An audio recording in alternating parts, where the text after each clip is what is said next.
What is up, Jabronis? JJ back here with the man, the myth, the legend, Keg. Talking a little NFL, week 16, I believe.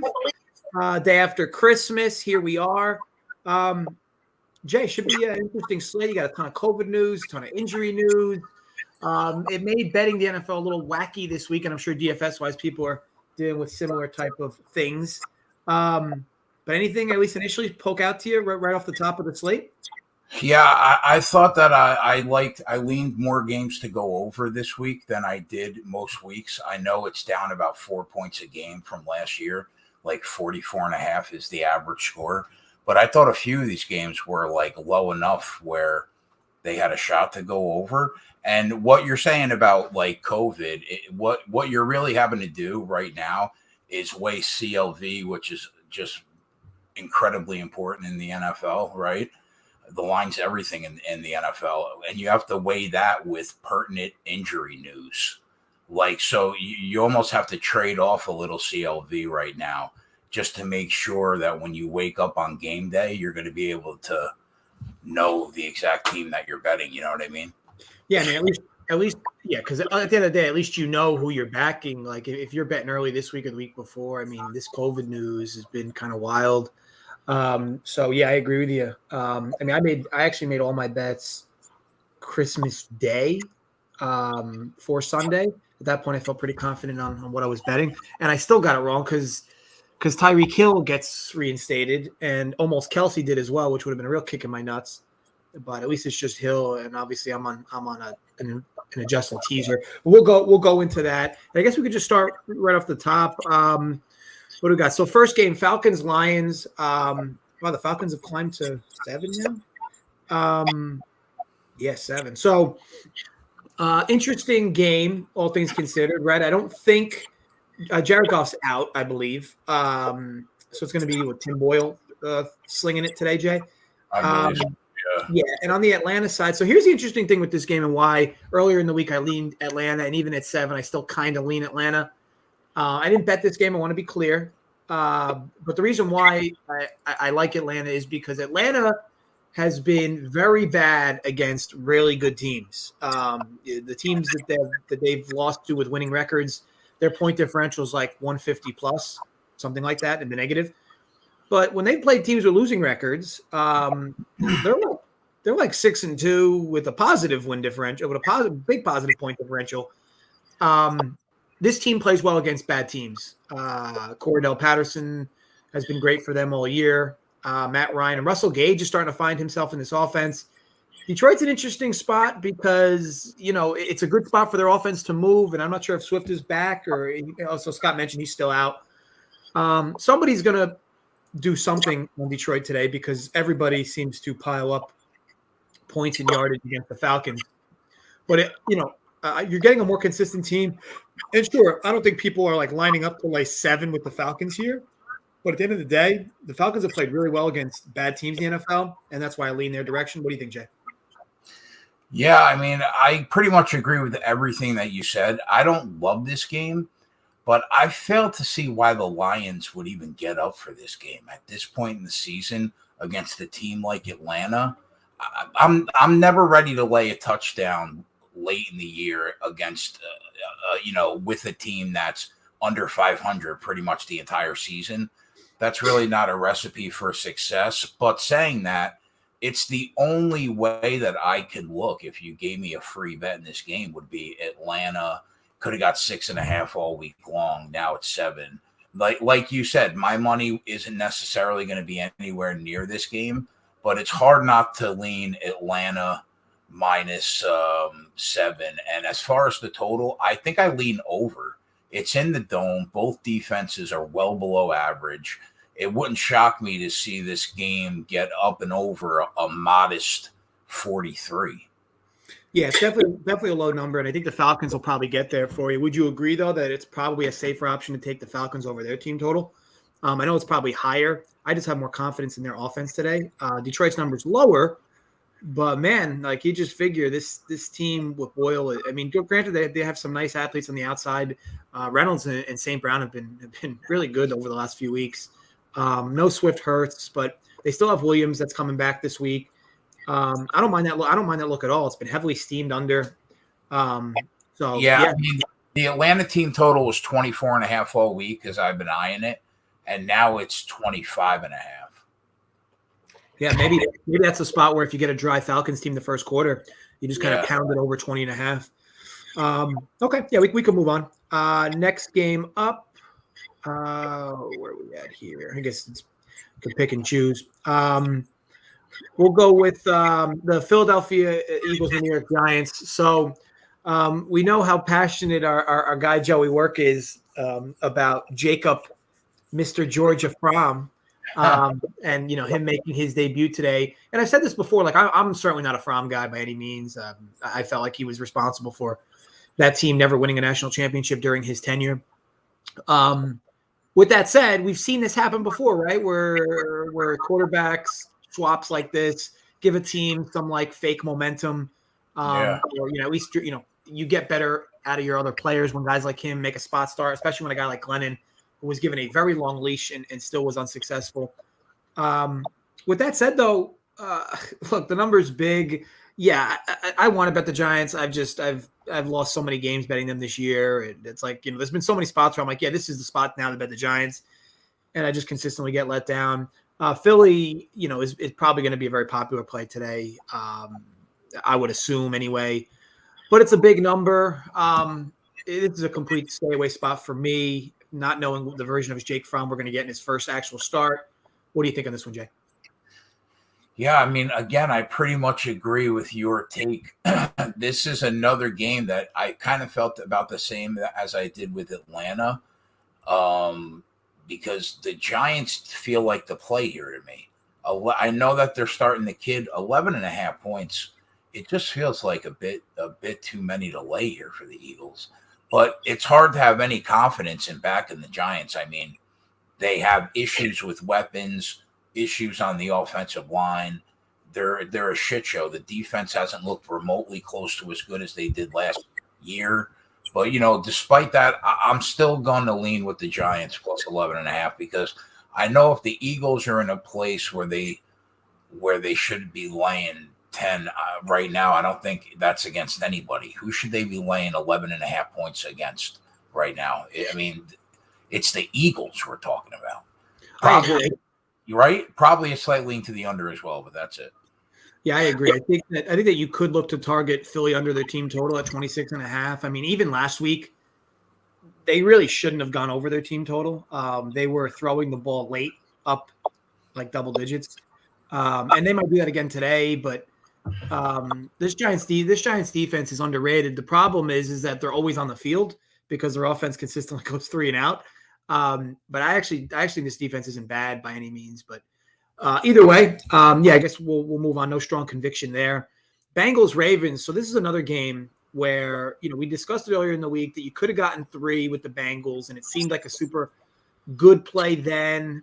I didn't fire on it because the problem was for me, you more or less needed, like if you bet the Bengals earlier in the week, you more or less needed exactly what happened to happen, where Lamar's out and Hundley's out, which is why the line moves to 7. Because if Lamar was going to practice and then play, if that was going to happen, this line was going to be much less than at least 4.5, which is what it quickly moved to, and now it's up to 7.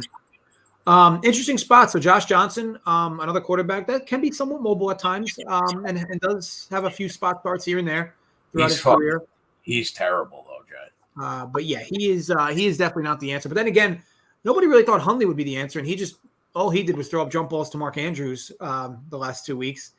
So I think that it's a great spot for the Bengals. The problem I have with the Bengals is, man, this team, and I'm such a Bengals guy, this team loves to play up and down to their competition. And they don't really have a big win over their last month and a half. Like the teams they've beaten over the last month and a half are shit. I love what Burrow's done for this team. I have a lot of question marks. This defense is very susceptible, and granted, it's a good spot for them. To me, it's a big number. I'll likely stay away. I don't even think I'm going to target anything live in this game. But yes, between the Baltimore issues on defense, this is a good spot for Cincinnati's offense. But again, Baltimore under Harbaugh these last few weeks, they just seem to find ways to stay in games. So I'll stay away here because there's no way I can lay 7 here with the Bengals. What do you think, Jay? Yeah, I mean, this is a game that it's an example of what you were talking about earlier when we were talking about weighing like CLV. This line was at 4.5 most of the week for, would you rather lay 7 and have the information that you have now, knowing that it's going to be Johnson? I kind of feel like in this instance, it's 6 in one hand, half dozen in the other. I think that the Bengals are capable of beating this Baltimore team with as banged up as the secondary is. And Josh Johnson, who we saw at Washington, I think we saw him for the Jets.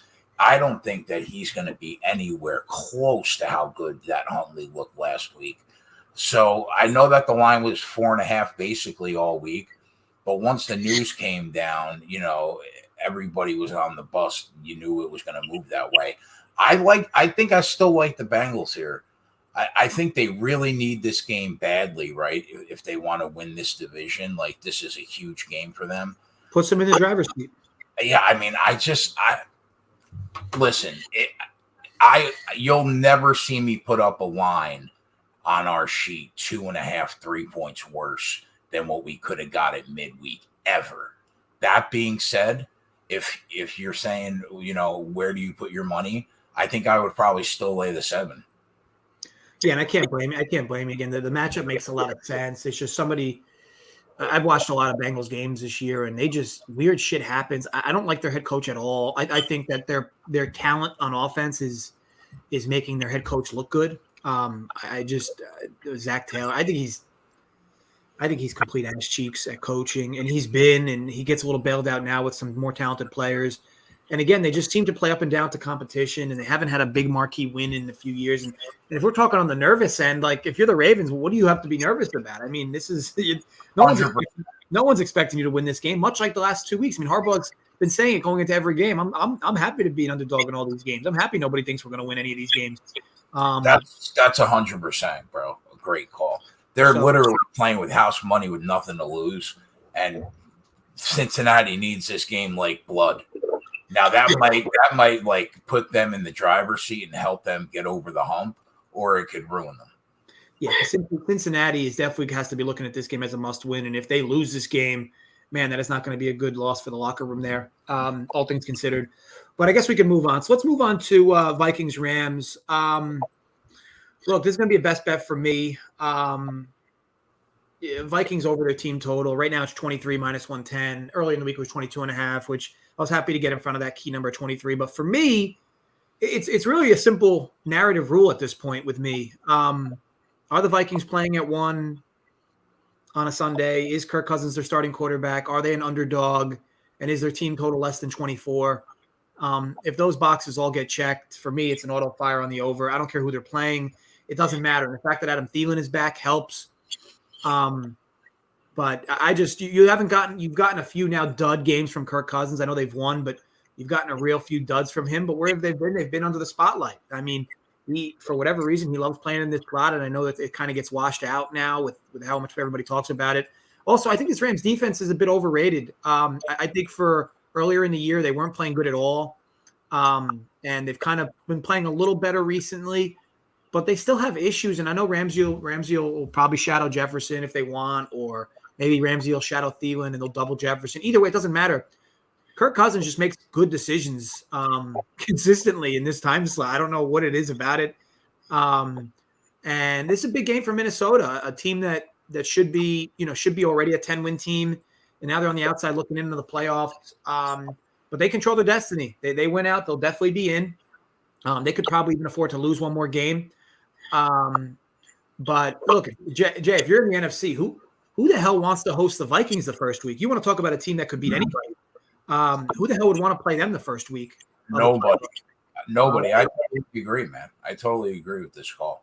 It's the same thing with the Rams. I mean, I'd argue both these teams. I know the Cardinals are kind of slowly once again under Kingsbury having a terrible second half of his goal. Like it's everywhere. Like everywhere he goes, it's so weird. He starts out with these blazing hot starts and then just kind of fizzles.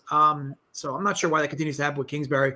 But either way, now the Rams are back in it to win the division potentially.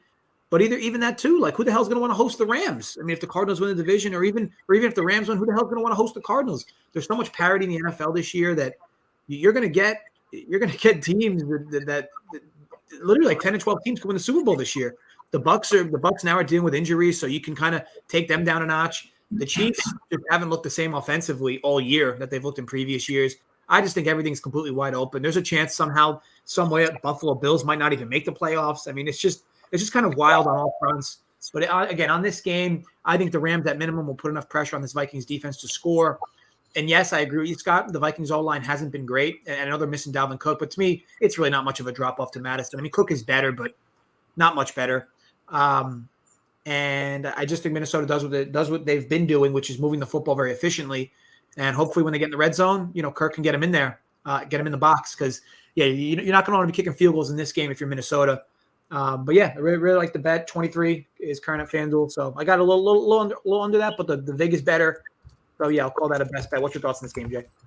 Yeah, I mean, I think the Vikings were a team that I wanted to back this week because I didn't think that the Rams – this line is saying that the Rams are like an 8-point favorite at home to Minnesota.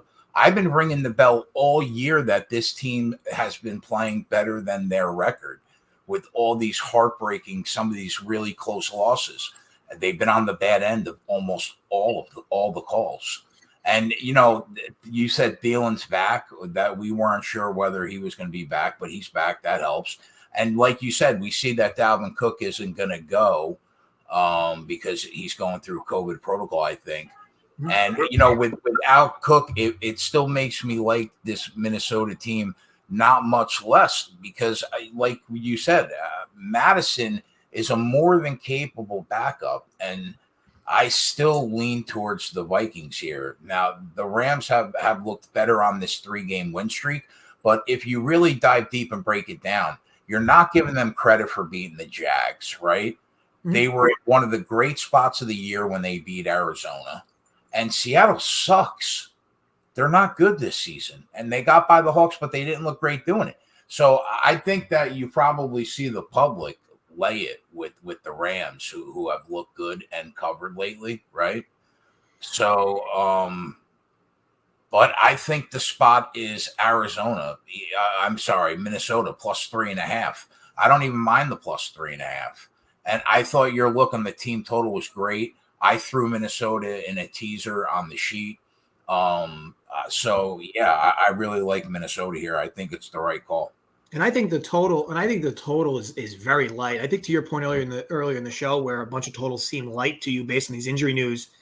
Like I think it was, I don't know, was it the Vikings when they played the Chargers? I forgot who the Vikings played where the total was like 52.5, 53.5. Like to me, that's what this should be. Now I know I chose the Vikings end of it instead of the full game total. But yeah, even the full game total seems light. If people are looking for extra action, I wouldn't mind betting that game, the total over 48.5 either. But okay, we could move on to the next game. So Bills Patriots, this is going to be another best bet for me. And Jay, I'm pretty sure you're in agreement here. Wrong team's favored. So it's just a matter of how you want to play it.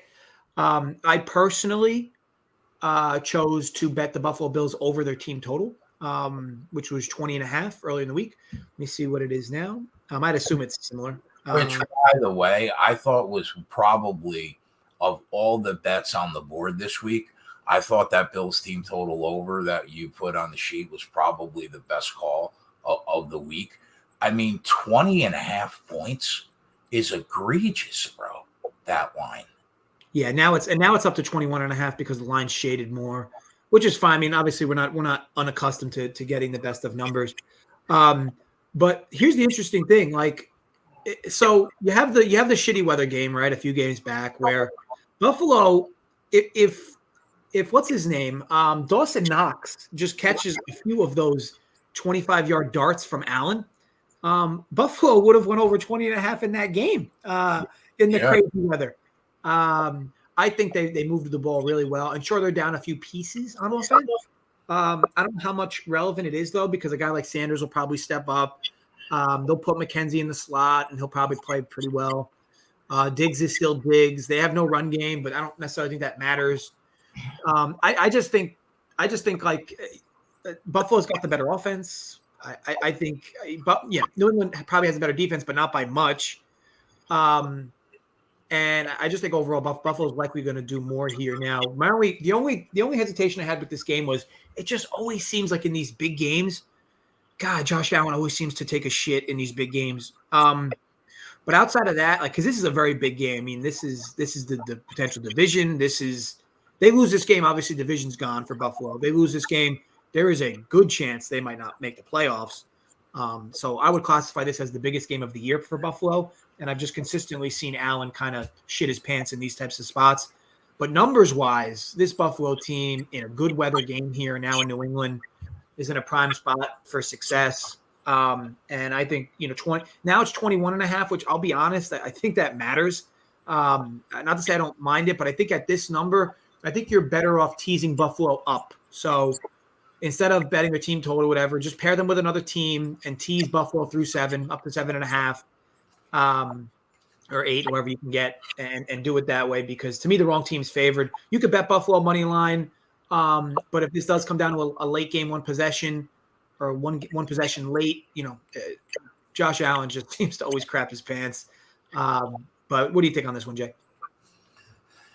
Yeah, I mean, I can't disagree with anything that you said. I agree. I think the wrong team is favored here. I like the Bills. It feels like this is the spot where they try to get one back. And I'm not a big narrative guy, bro, at all. But you have to imagine, after the bullshit that they dealt with after that first game in the press conference, and I mean, they can't possibly come in more focused. Plus, they know it's probably for the division. I think that they're gonna get comfortably over that 20.5 team total comfortably. And I think they're going to win this game. Now, I guess I understand why New England is favored in this spot at home after what they've done the last 9 games. But even still, I just don't think they win the game. I think Buffalo wins this game outright. So I like it. I agree. As far as the total, it feels like this game could easily shoot out a little bit. 43.5. Is it still 43.5? It is 43.5, I think. Yeah. That low to you? I mean, they could have had, like you said, a couple passes caught. They would have put up 42 in that disaster. I mean, I think it's two very efficient offenses. I do know that these offenses. See, that's the good part when you play Buffalo. Like, Buffalo doesn't slug because they don't really run the football. So it's either completed passes or incomplete passes. It's either completed passes for first downs or incomplete passes stopping the clock. And New England, so the only problem is that the way this scripts out to an under, and I do believe this, if you're going to bet the under, I think you have to be betting New England, because New England's going to try to really slow this game down between running the football, play action, whereas Buffalo is going to try to make this into a shootout because they're just a better offense. So I think that's why you're leaning. You like the over 2, Jays, because you like Buffalo. And I think if you like Buffalo, I think you have to like the over, because if Buffalo goes up, it's going to force New England to be more efficient offensively. And I think Buffalo's proved they're susceptible defensively. So I like that call. And that was one of the main reasons why I bet the over on Buffalo, because I just think it makes sense. All things considered, that Buffalo is going to do their best to make a statement today. Now, whether they win or not, I won't speak. I can't speak to that because if New England scores today, Buffalo might be in for a bit of an issue. But I do think Buffalo gets their points today, which is why I made that bet. Yeah, and I think, as far as the over is concerned, New England has proved over the last 2 months that, like you said, they're a pretty efficient offense that can move the ball. So I think both teams are going to get their points here, and we're going to be kicking ourselves that we're not over the 43.5, as well as that Buffalo team total. Yeah, let me see what it is on DraftKings. There's 21. I mean, I originally bet it on FanDuel at 20.5. Let me see what it is on DraftKings right now. Because then I at 21.5, I can't mark it as a best bet on this show. I mean, obviously our Rump Here guys hopefully got it early. It's 21.5. I can't mark that as a best bet on this show, but I do think you can tease it. You can mix it with a teaser if you'd like. And speaking of tease the Bengals down, you could tease the Jaguars up. Yeah, so we'll do that, Jay. A little hybrid free little hybrid free bet. Because I'm going to mix this in a teaser myself anyway with the Jags. You said the Jags, right? Yeah, Jags or Cincinnati, but I like the Jags today. Yeah, so I think you could take Bills plus 7.5, Jags plus 8. Teaser should be about minus 115-ish. Depending on I literally almost put that play on the sheet.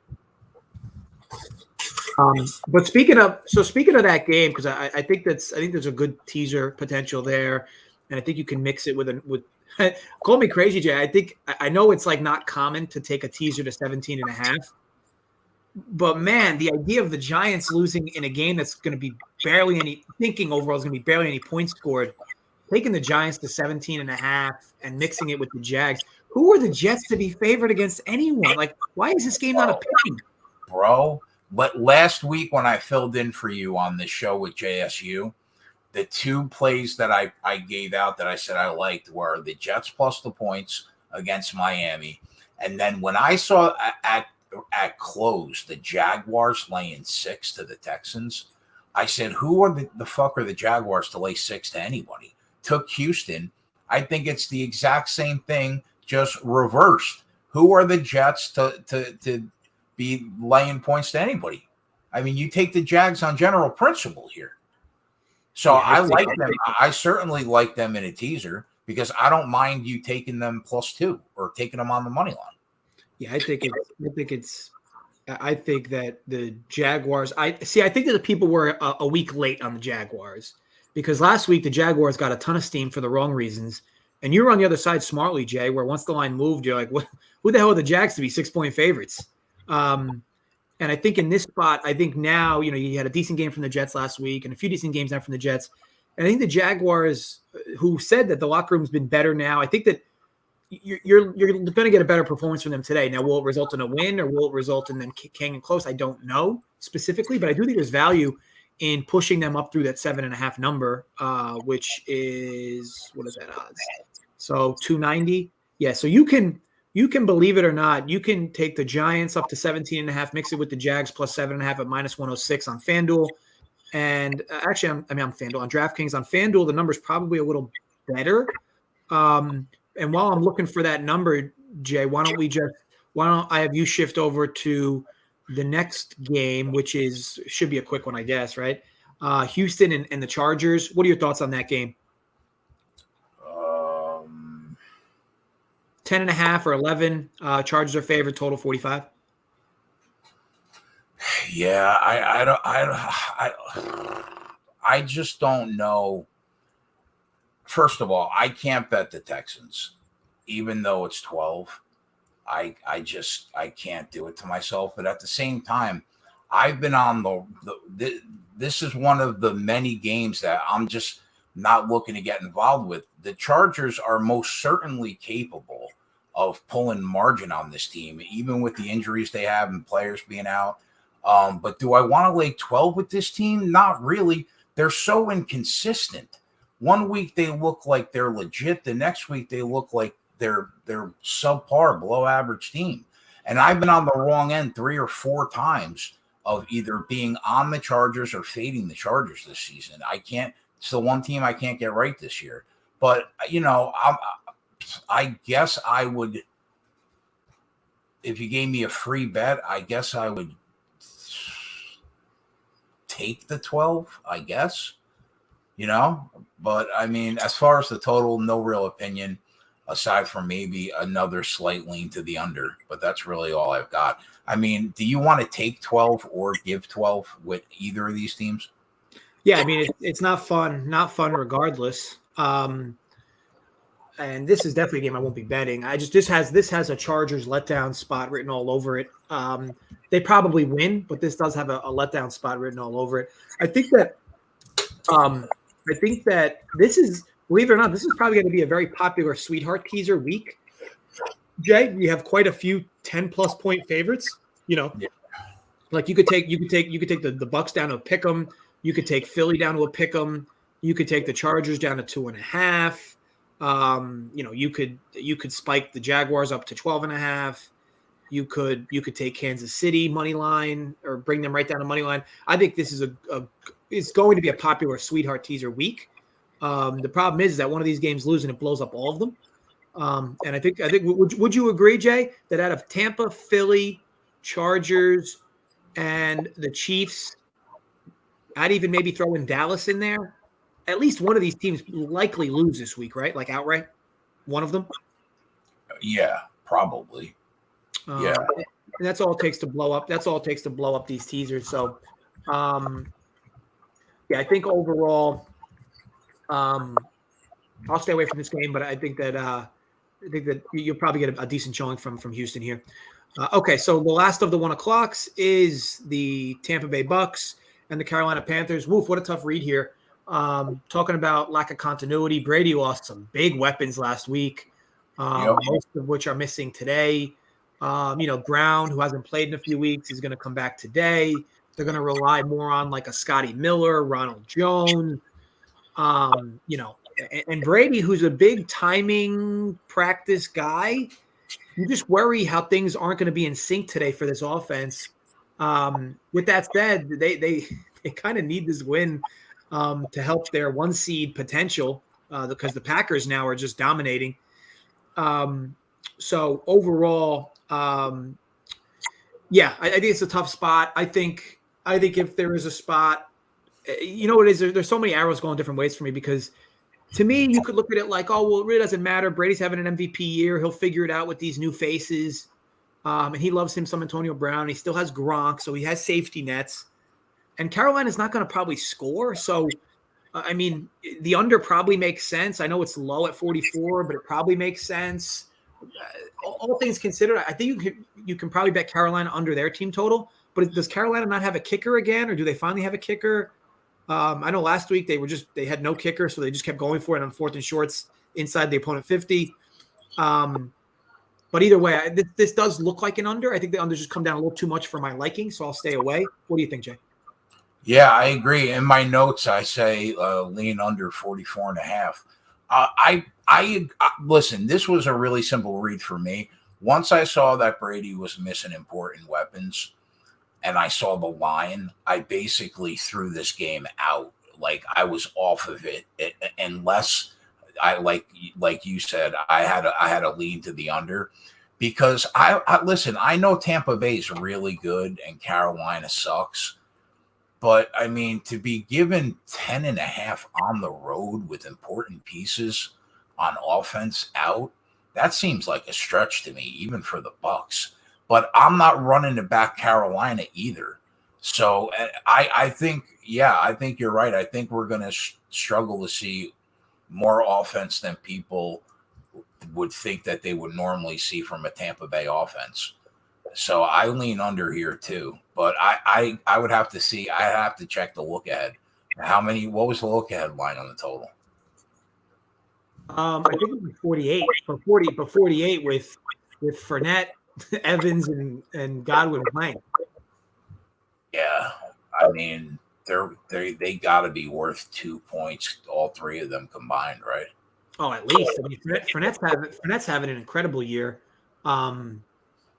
And I guess the interesting narrative too, as well, is Le'Veon Bell. We had this thing for the on the Print Factory where I think that before the year's over, I think that Le'Veon Bell has a 15-point fantasy game. You see this all the time where they don't like Russell. They don't like Ronald Jones in the passing game. They definitely don't like Keyshawn Vaughn in the passing game. And Leonard Fournette was just eating targets in the passing game. So I think that once Bell gets a little more familiar with whatever system they're running there, and look, people thought Antonio Brown's career was over. Gronk was having mental health issues.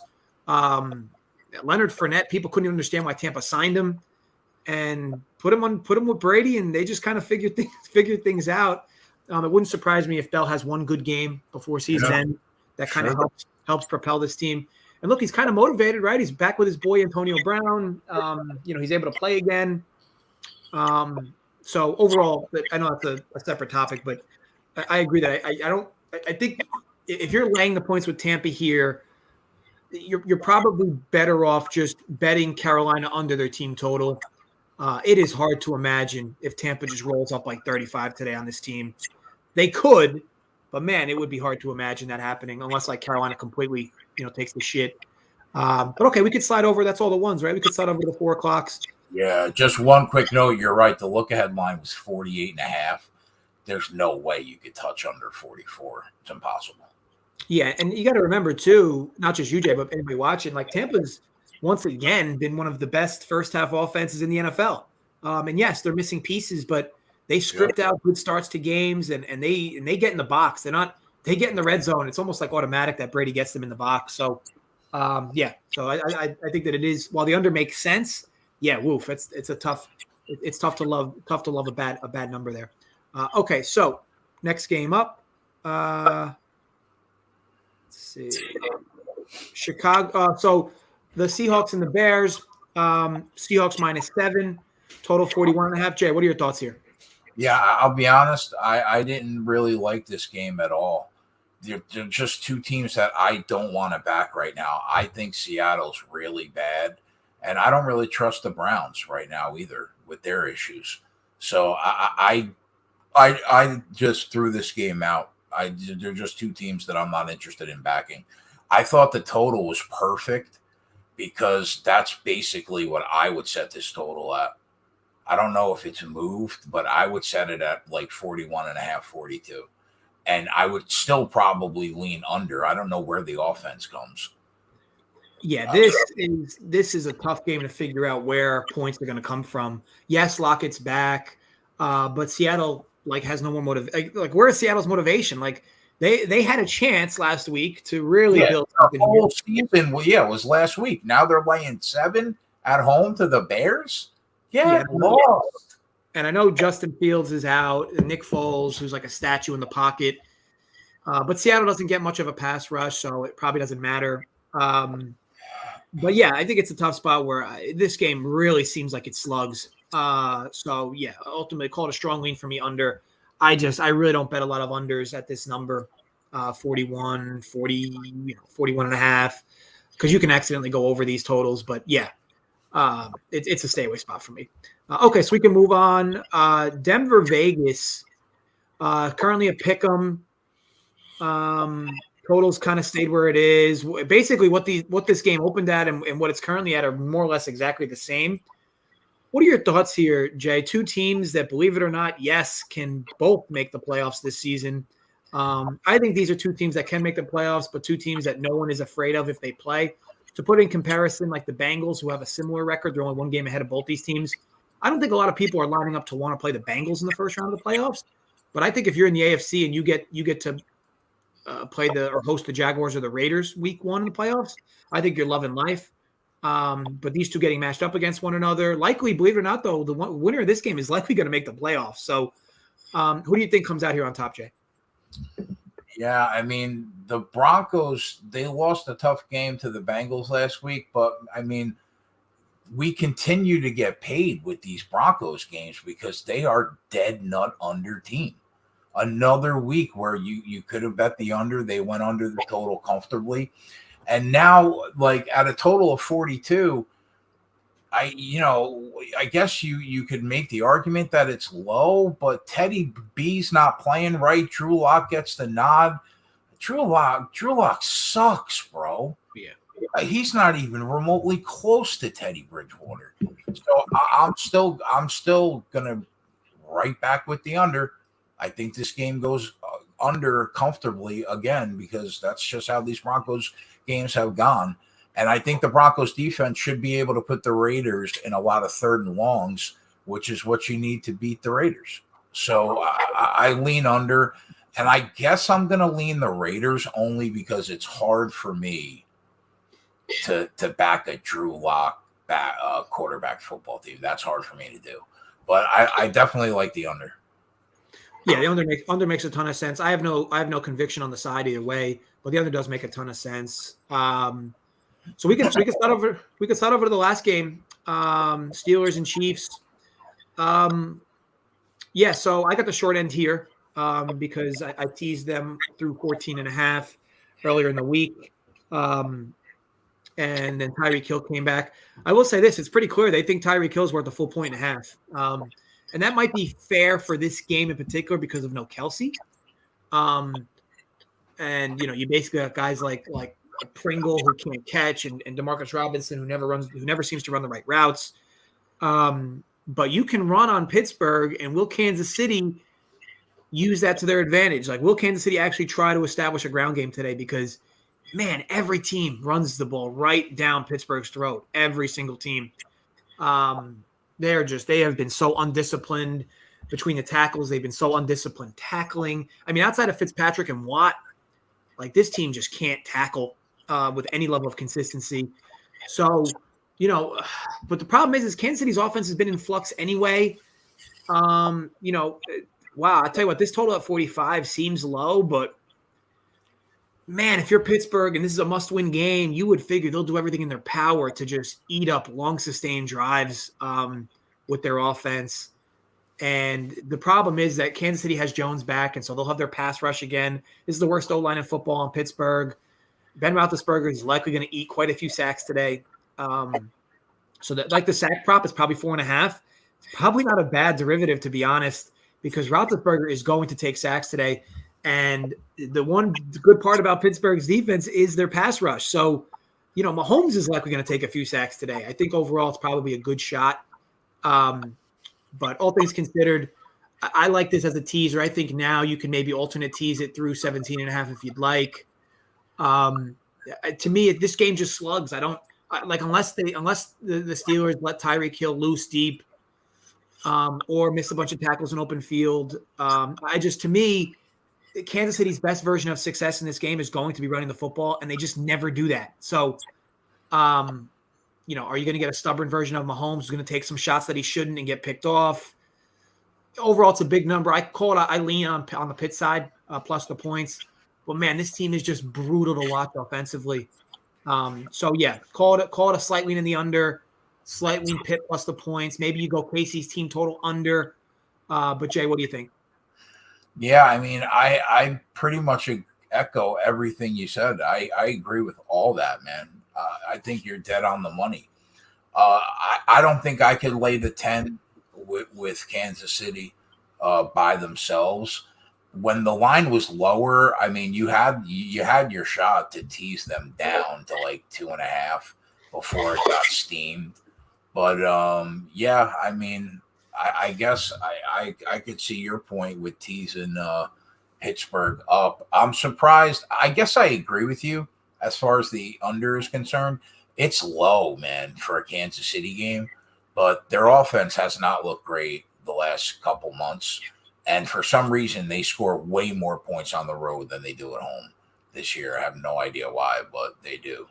This has to be 44.5 DK. This has to be the lowest total Kansas City's had in what? Right? 2 years? That's what I'm saying.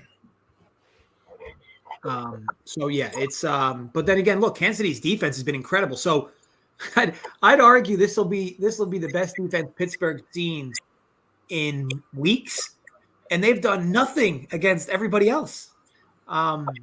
So to me, like I said, I think this game slugs.